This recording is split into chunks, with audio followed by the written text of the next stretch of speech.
I was born into poverty. My kinky hair, my dark skin, my core beliefs, my spiritual Christian foundation, all of that. My education, where I was born, lived, raised, my exposure to culture, none of that was my choice.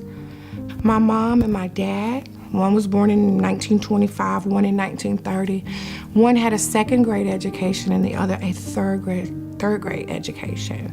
I had no educational nourishment to feed from, so I had to find my own.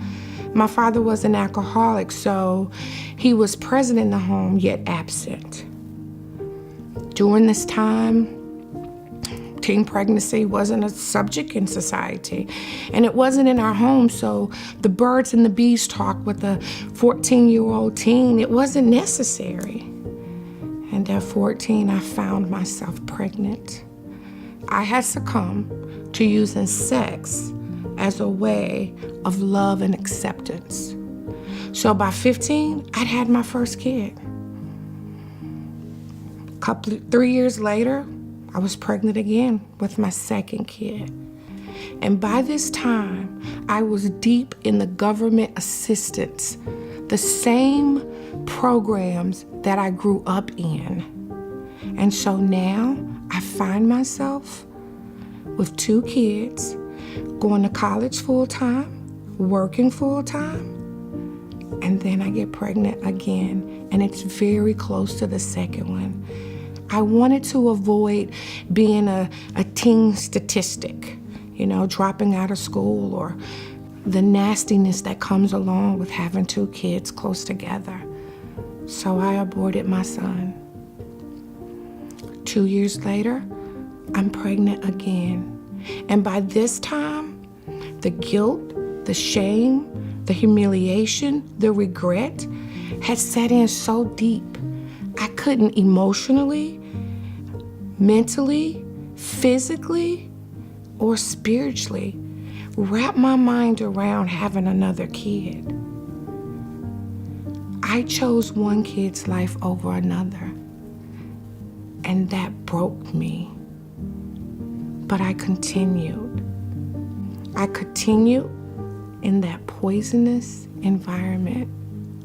But one day, I mentally thought, I wonder what that kid was. Not my kid. I wonder what that kid was. And I had a dream, and God showed me. But when he showed me, it spiraled me into a tunnel of grief that I did not see coming. But a miracle happened. I remembered a young lady who was so bold to tell her abortion story that I decided mine was tucked away in a box, and I put it in my heart, and I wasn't gonna let it out for anybody. But I called her, and I cried to her, and she told me about deeper still. Deeper still, okay. Well, during this time, I had, due to spiritual maturity, I had overcome being promiscuous, a liar, vindictive, and self-sabotaging behavior with men in relationships. I'd kind of gotten over that, but there was still something deep. So I said, okay, I'm going to deeper still. But there was so much racial division, and I began to deal with racism like I never had before. And I wanted no part of it. But then, Deeper Still had a retreat for African American women. And at that very moment, all of my racial anxieties and fears just melted away. And I came to Deeper Still.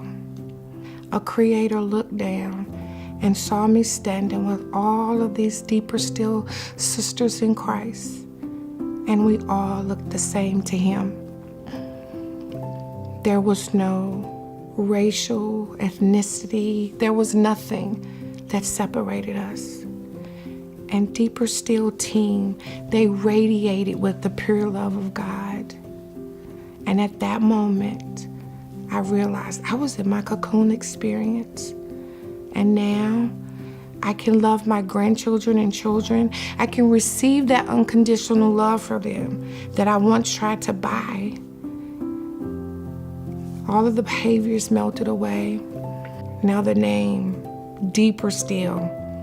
It is deeper still. It's a plunge. Deeper still literally allowed me to plunge under the purest of God's love. And now I am able to help other women. I'm a better purpose discovery coach that help other post-abortive Christian women of color step out of the shadows of shame into a more meaningful and purposeful life. And I can do that because Deeper Still allowed me to regain my self-dignity, my self-respect, my self-love, and walk into all that God intended for me to do and to be.